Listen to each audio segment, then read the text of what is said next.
some video games, of course, because that's how I roll, right? So let's go ahead and start. So the materials you need for a Twitch controlled house is pretty simple. Yesterday or the day before yesterday, I believe, we talked specifically about what an LED was, what the different types of strips were, what the types of pixels were, and what a pixel reference is. Now, what we're going to specifically speak to today is the materials based on that information. You can go with WS2811 LEDs, and that's fine.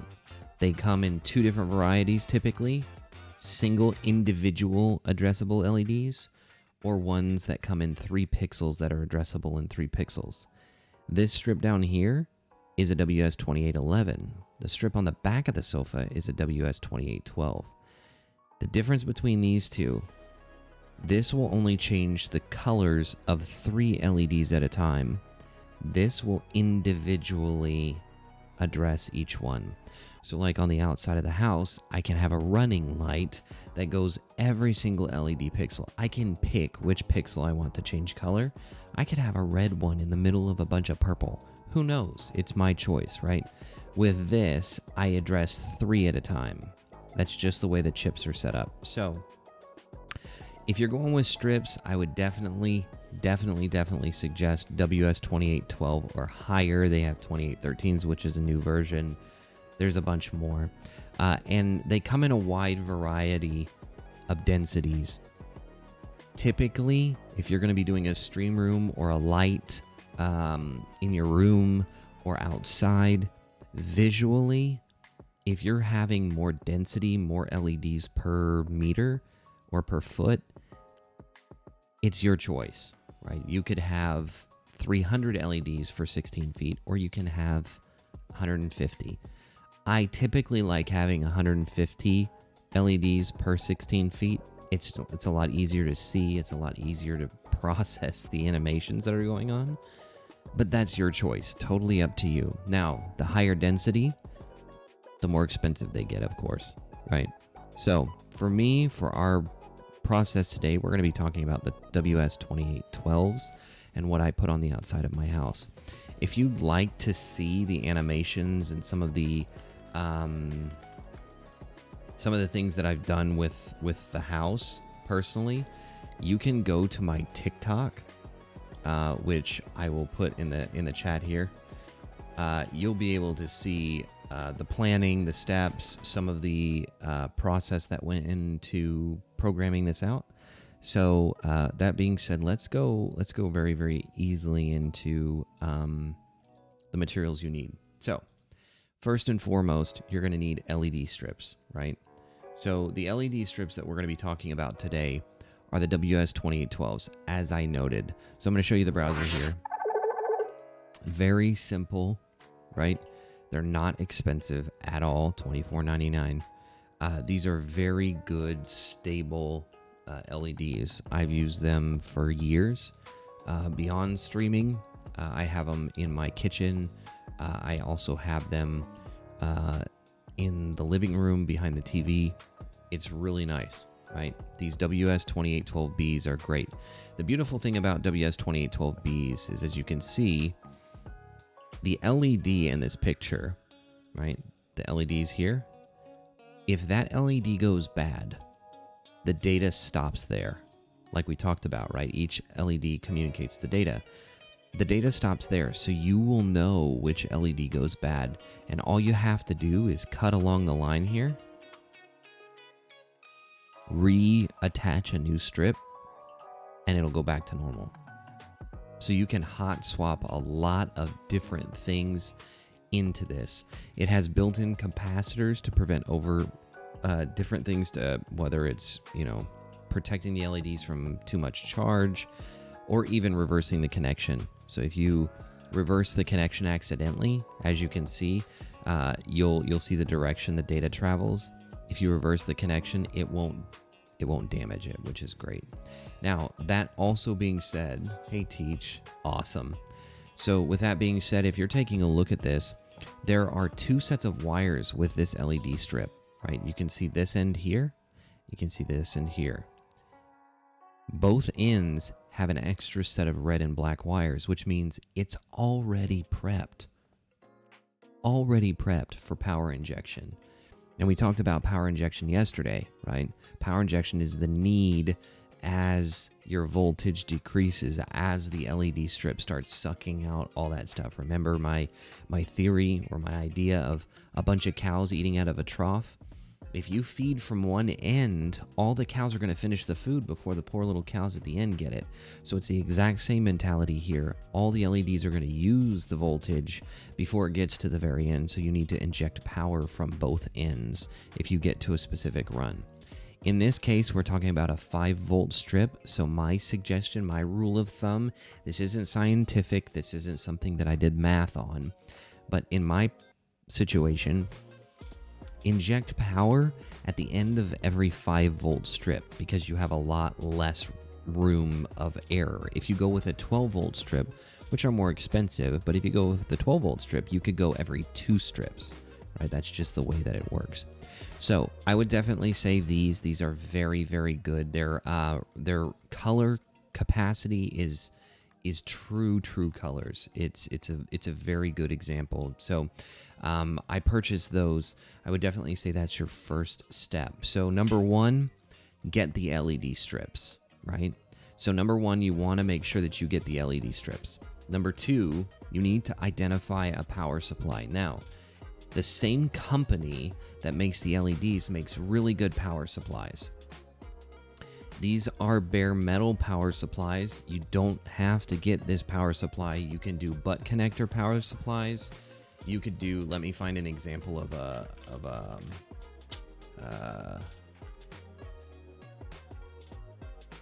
5-volt, very, down to earth one. So you have multiple options for power supplies. Let me show you the different ones. Here's another example of a power supply that you could do for LEDs. Again, very simple. You plug it right in, right? This is another example, but again, you can see this is only 10 amps. So if you're trying to run, say, over 200 LEDs, well, honestly, even 170 would be pushing it. But if you're trying to run over that, I would say go with something a little bit bigger, which would be the bare metal. So if you're running a strip like what I have on the floor here, this will be perfectly fine. If you're running 2 strips, this honestly would be fine as well. The beautiful thing about Alatov is they put in all of their over temperature protection, surge protection inside of the actual box. So it's very, very nice. And it's easily hideable, right? So that's an option. For me and my house with 1,000 LEDs, you're going to need a large power supply. Mine is 60 amps. That's what I budgeted. I actually ordered 2 of them. So this one here is going to be for the LEDs on the house. And then here's a secret for you guys. I'm building another LED array that I'm going to have controlled by Twitch. So anyway, that said, this is going to be great for you guys if you need it. Alatov has multiple versions of it. They have different size power supplies. They have different voltages. They go all over the place. So I would definitely check them out. Again, not expensive, $29.99, and they're very, very good about delivery, right? So Amazon does a great job with that. So, like we said, you need 2 things right now, right? 1, the LED strips or pixel strings that you pick. I'd suggest WS2812s, individually addressable. I'll put them in the chat. Number 2, you're going to need the power supply, right? Now, number 3, if you're connecting them over long distances, say on your house, this is not a necessity if you're doing it in your room. So know that this is based on if you need it for your house or if you want to go a long distance, say room to room. You're going to need some cord, some cable for data and power injection. Very easy and cheap way to do that. Buy an extension cord, 16 by 3. That's 16 gauge with 3 wires in it. Strip it down, you got 3 wires. 1 power, 1 negative, and then you can use the other for data. So electricity doesn't care what travels through it as long as it's electricity, right? It travels in, data travels with 0s and 1s. it doesn't have a computer processor to say, you can't do that. So use that. It's like $10. You can go to Walmart, you can buy those, and you've got all the wire you need. But that being said, you're going to need the strips, the power supply, which I showed you, and 3 would be an extension cord, 16 by 3, so 16 gauge, 3 wires in there. You can get them from Home Depot or any other hardware store that you travel to. And if you're going to be mounting these, say, on the ceiling, or if you're going to mount them on the floor here, like this, I would definitely suggest getting what they call channels. This is a channel. Muzata makes a very good package of channels. These channels are, they have diffusers on the outside of them so that your LED strips, you don't see each individual pixel. And this is a great example, right? You can see the difference between, right? I personally like the neon style, right? Not the individual pixels, but on the outside of my house, I like seeing individual pixels because it helps with animation. In here, when you guys are changing lights, it's solid colors. I don't really need to see an animation. If it was animated, then definitely need to see this. And when I say animated, that's changing individual pixels, making things flash in different areas. So I would definitely say that. So back to the beginning, right? 1, you will definitely need the strips, WS2812. You'll need a power supply. Buy some extension cords that you can splice down. Again, 16 by 3. Number 4, you'll need some channels, right? Channels just like that. Now, this is where the important piece comes in. So if you're in here, or if you're watching the YouTube video later, make sure that you're listening here. This is the part where a lot of people get scared because it is something a little bit stranger than what you're typically used to working with, right? We're used to plug and play. Not always. This is plug and play, but it looks like a circuit board. So don't be scared by the visual complexity of it.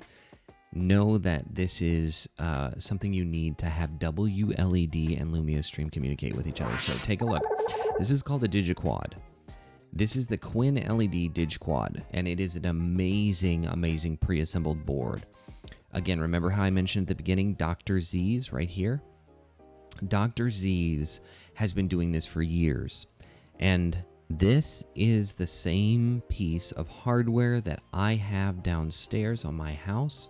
This board is an actual PCB board, something that you actually, that I have a prototype board downstairs that I made myself. I found this yesterday. It's everything that I made, already made for you. It's got your fuses on there. It's got areas to plug in wires. It's absolutely amazing. And it costs about the same as if you were to do it by hand, which I did it by hand. This here is already flashed with WLED, so you don't need to plug it into the computer. Literally, it's plug it in, plug all the wires together, follow the instructions on the bottom side of the board, boom, you're done. I would definitely suggest getting the onboard antenna, as you can see in the picture there, right? So there's 3 versions, Wi-Fi chip here without antenna, with an antenna, and then Ethernet. Ethernet is if you're going to be really far away from your wireless box. It is more stable, but in our context, in your context, typically one with an antenna would be extremely helpful, right? And this is for controlling your LEDs from a distance.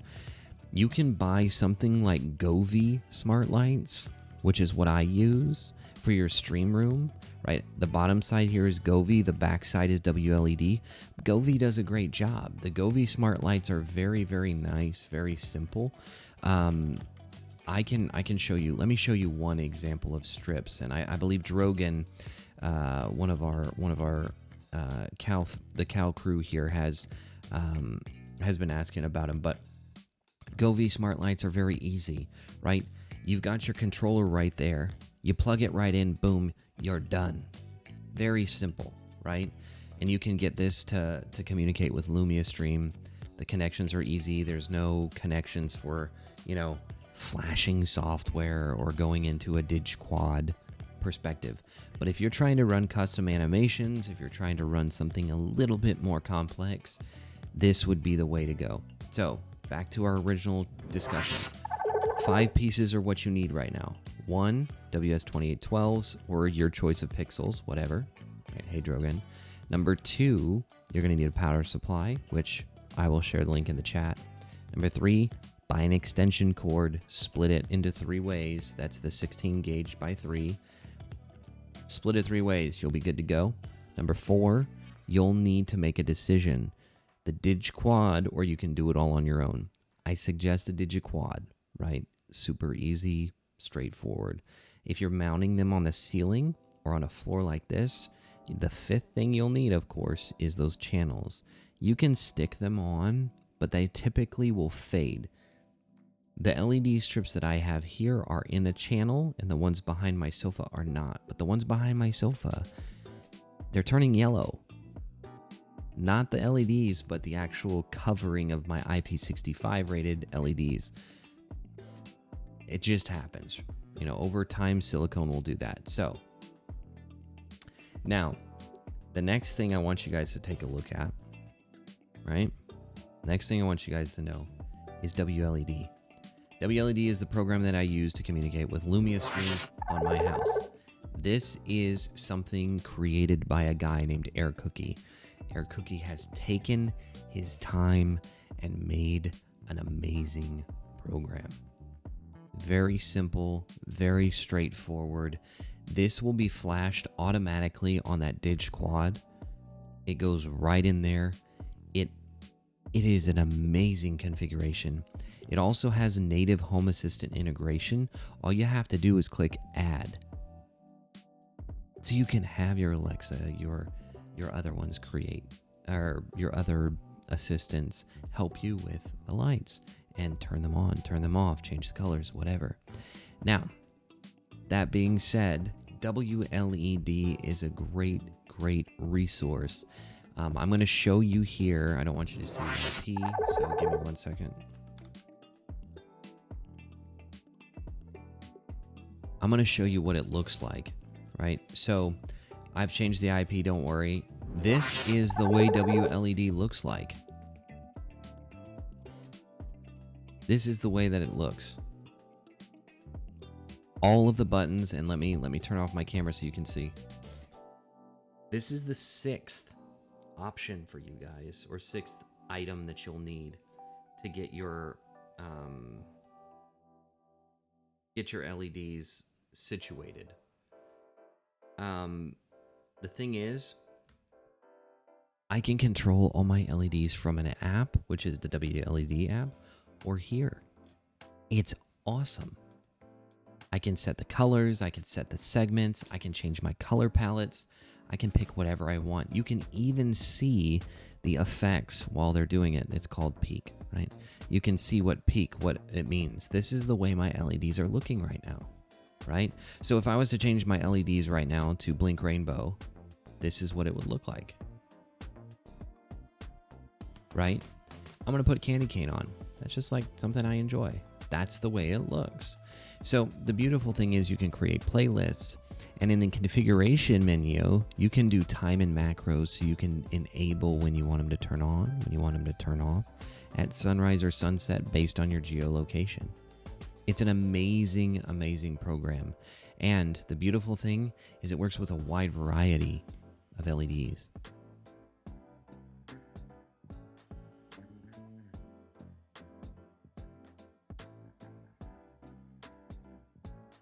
So, now that we've done that, you need 7 things if you're going to be mounting it outside the house or on the roof, right? Or in your room.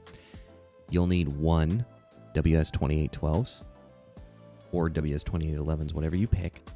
2, you'll need a power supply. 3, my 16 gauge by 3 extension cord. Split it open with that tool I showed you yesterday. Use the wire, it's cheaper. Number 4, you'll need LED channels like what I have here or outside, unless you want them exposed. That's totally your choice. It's totally aesthetics. Number 4 is. Number 5, you'll need a Digiquad, which is what we just shared. Digiquad, already pre-flashed, super cheap, 40 bucks will get you everything you need. Plug and play. Plug the LEDs in with those wires that were on the LED strips, and you'll be good to go. And then number 5, you'll need to have WLED on your phone or on your desktop. It's not a download. It communicates directly with the Arduino board, right? So you don't even need, I just have to type in an IP address, just like you see here, right? I type an IP address up here, and boom, automatically connected, right? Super simple, super nice. It's very self-explanatory. And now last but not least, this is the key to the kingdom. Not the cow kingdom, but to the kingdom of my LEDs.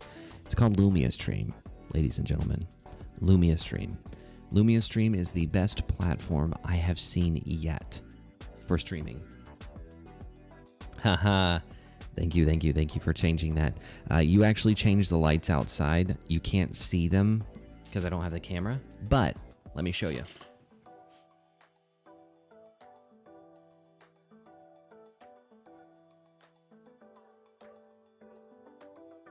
I'm going to take a recording on my phone, so hold on. Okay.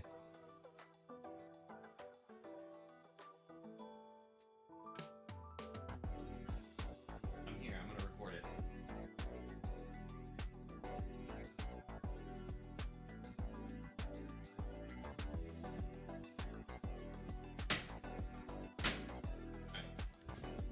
Sorry, I don't have my camera yet outside, so anyway, so you change the colors, right? Here you go. Oh, I gotta click play, don't I? Hold on. There you go. Come on, play.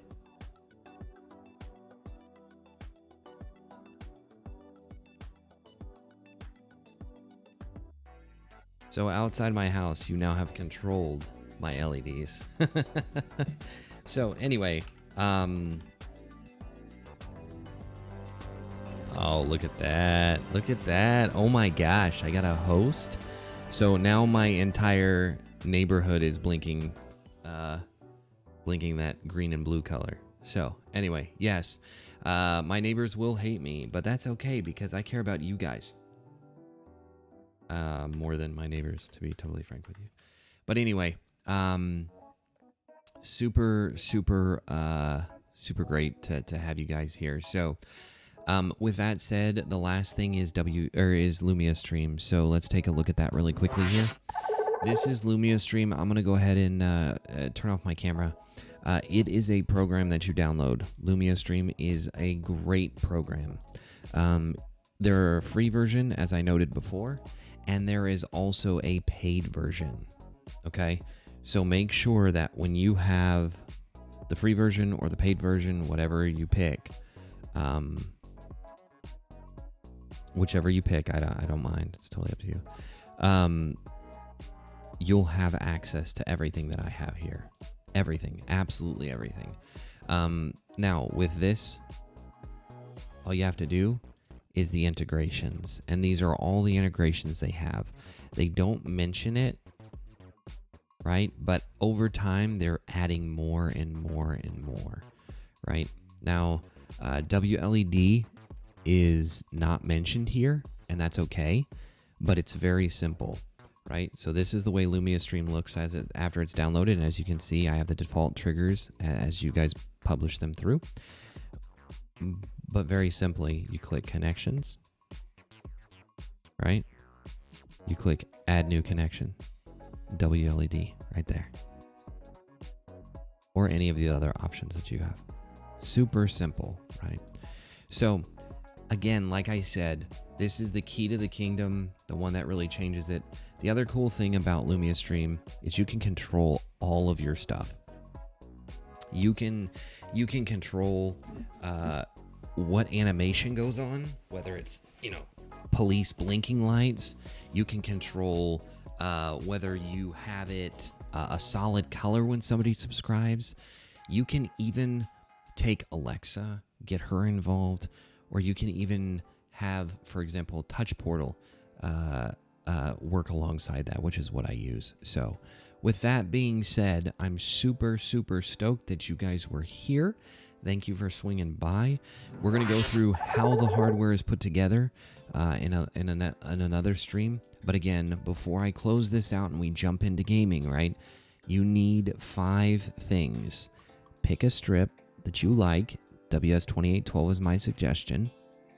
Number 2, you'll need a power supply. You can either use the butt connector one that you plug into the wall, or you can use a bare metal one. Those are easy. Number 3, if you're using bare metal, you'll need the extension cord, right, that you'll just split down the side, plug it in, right?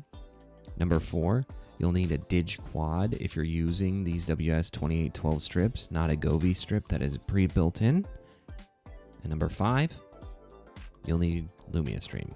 So, with that said, thank you for swinging by. We're going to dive into some games here. So,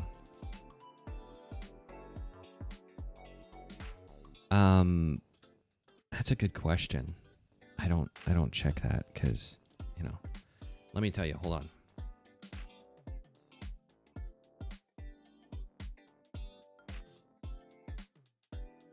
I'll tell you. Bear with me, I'm sorry. We are at 14.